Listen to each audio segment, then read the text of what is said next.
Bonjour et bienvenue dans cette présentation du simulateur Vinego côté distributeur pour la phase de planification du mois de janvier et de février.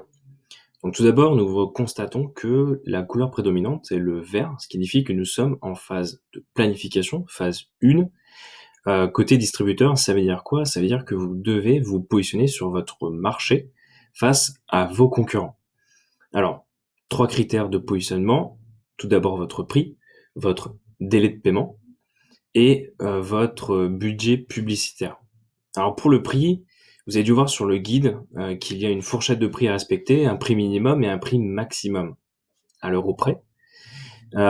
Si vous oubliez cette fourchette de prix, vous pouvez mettre n'importe quoi, le simulateur vous reprendra. Par exemple, je vais mettre 500 euros.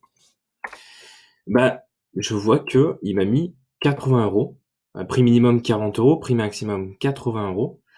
Donc il m'a ramené au prix maximum puisque je l'ai dépassé par le haut, donc 80 euros.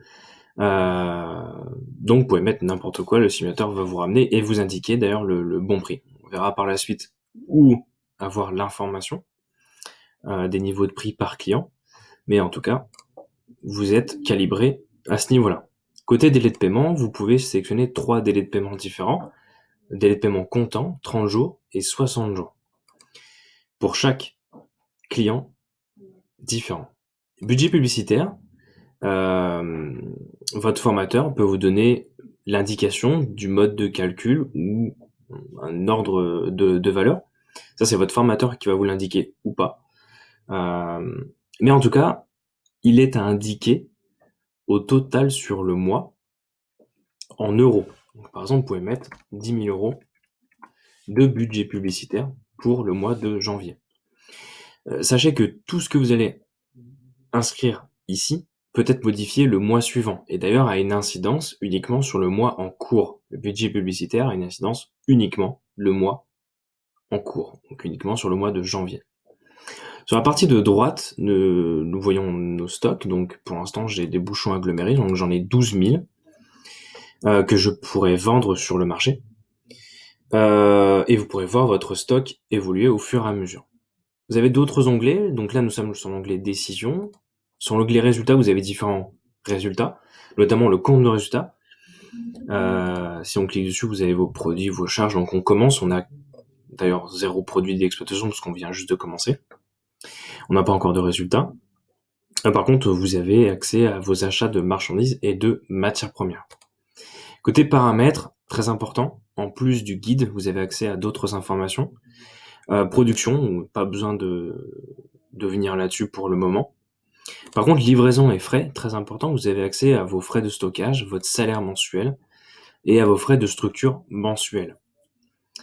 Et information client, c'est ici que vous allez avoir vos fourchettes de prix en fonction de vos produits, donc bouchons agglomérés. Pour les vignerons, c'est entre 40 euros minimum et 80 euros maximum. Dernier onglet, l'onglet utilisateur, où vous pouvez tout d'abord vous déconnecter et cliquer sur l'onglet profil qui va vous permettre de modifier votre nom d'entreprise et vous mettre en anglais si vous le souhaitez.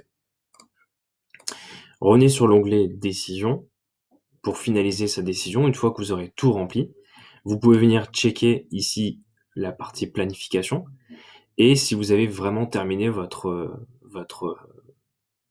décision pour le mois de janvier, vous pouvez cliquer sur validation. Là, il y a une fenêtre pop-up qui apparaît. Et si vous n'avez pas réellement terminé, cliquez sur annuler. Si vous avez vraiment terminé, cliquez sur terminer le tour. Donc là, on voit que j'ai validé et je ne peux plus modifier ce que j'avais rentré. Voilà, on a terminé pour la phase de planification. Vous aurez une autre vidéo de présentation de la phase 2, la phase de négociation côté distributeur.